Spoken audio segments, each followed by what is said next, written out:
Le deuxième, c'est la récupération de l'eau. Alors, je parlais du Grenelle de l'environnement. Parmi les mesures proposées, il y a la récupération de l'eau pluviale. Vous savez peut-être que dans la loi d'impôt 2008, on peut faire des économies d'impôt en installant une récupération d'eau sur à partir de ses eaux de toiture. Alors, en apparence, c'est quelque chose qui est très très bien, la récupération de l'eau. C'est une solution très éco-citoyenne, hein. On préserve la ressource, et puis en même temps, on limite les rejets par temps de pluie, donc les rejets polluants, et donc le risque d'inondation. Malheureusement, c'est pas aussi clair. Je ne veux pas dire que c'est pas bien, hein. Je veux dire, c'est pas aussi clair, c'est pas aussi limpide, parce que les avantages de la récupération ne sont pas toujours aussi évidents. La limitation de la consommation de la ressource, c'est vrai que là où la ressource est limitée. Donc si je suis à Nice, par exemple que je connais bien, auquel la ressource, il faut la mobiliser très loin, c'est sûrement très très intéressant de récupérer ce pluvial. Si je suis à Lyon, autre exemple que je connais, dans lequel on a le Rhône, la Saône, plus une grosse nappe à l'est, ça ne représente strictement aucun intérêt pour la collectivité. Ça représente de l'intérêt pour le particulier, mais pas pour la collectivité. Ensuite, le fait de limiter les rejets, c'est bien.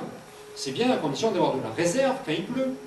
L'intérêt du particulier, c'est d'avoir une citerne qui est pleine. Parce que lui, il récupère l'eau pour faire des économies d'eau. Donc, il n'a pas intérêt à gâcher l'eau qu'il a récupérée. Or, pour qu'on puisse limiter les rejets de temps de pluie quand il y a une grosse pluie, il faut qu'il y ait de la capacité dans la citerne. Si vous regardez la loi de finances, il y a quelque chose de totalement aberrant dans cette loi de finances. J'en profite pour casser du sucre sur l'autre des fonctionnaires de Bercy. C'est de dire, on interdit explicitement le crédit d'impôt pour les citernes dites à double usage, c'est-à-dire celles dans lesquelles il y a une partie basse de la citerne qui est utilisée pour stocker l'eau qu'on veut récupérer pour l'usage du particulier, et puis une partie beaucoup plus grosse qui est au-dessus, mais qui se vidange à débit limité par un orifice, et qui est là pour écrêter les grosses crues. C'est-à-dire que la loi de finances privilégie le système qui sert le particulier et qui ne sert pas la collectivité, et ne privilégie pas celui qui sert la collectivité.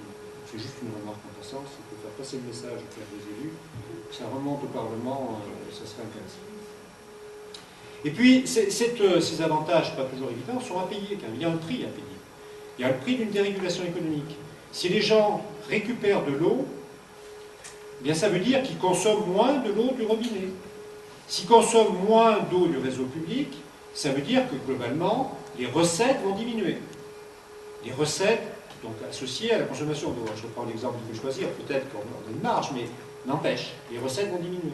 Or, les dépenses associées à la distribution d'eau sont des dépenses qui sont liées aux structures. C'est-à-dire que même si on consomme moins d'eau, le coût des dépenses ne va pas diminuer en proportion. C'est à peu près 85% auprès de structure pour 15% directement de fabrication.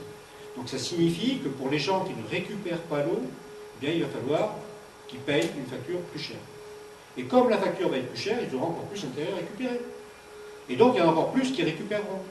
Et comme il y en a encore plus qui récupéreront, le prix du mètre cube distribué va encore augmenter. Et donc on aura encore plus intérêt à récupérer. Et donc on met le doigt dans une espèce de cercle qui n'est pas forcément un cercle vertueux. Ensuite, c'est quelque chose qui peut induire une injustice. Parce que sur le prix de la facture d'eau, on paye aussi l'assainissement. Alors si j'utilise l'eau que je récupère pour laver ma voiture, c'est pas très gênant. Mais si j'utilise pour alimenter ma chasse d'eau, je continue à produire des eaux usées sur lesquelles je ne paye rien. Donc il y a une injustice sociale flagrante, sauf à installer des compteurs aussi sur les eaux usées, c'est-à-dire augmenter les coûts. Il y a des risques sanitaires. Bon, très franchement, je ne suis pas convaincu que il y a beaucoup de risques. Si un gamin il va boire l'eau dans la cuvette des toilettes, il sera malade parce que la chasse d'eau est alimentée par de l'eau qui vient du toit. Bon, il y a quand même des risques sanitaires à prendre en compte. Et puis il y a des risques pour les infrastructures et pour les superstructures, parfois un peu étranges. Parce que l'eau qu'on récupère, c'est de l'eau qui ne ruisselle pas, mais c'est aussi de l'eau qui ne s'infiltre plus. Alors si on regarde la façon dont évolue le sous-sol de nos villes, il y a des éléments inquiétants. Le sous-sol des villes est en train de sécher, ce qui veut dire que partout où il y a de l'argile, l'argile est en train de se compacter, ce qui veut dire que les fondations sont en train de travailler et que les infrastructures et superstructures sont en train de se fissurer, de cratouiller un peu de partout. Le fonds catastrophe naturelle, en fait, est en train de crouler sous les dégâts liés aux sécheresses.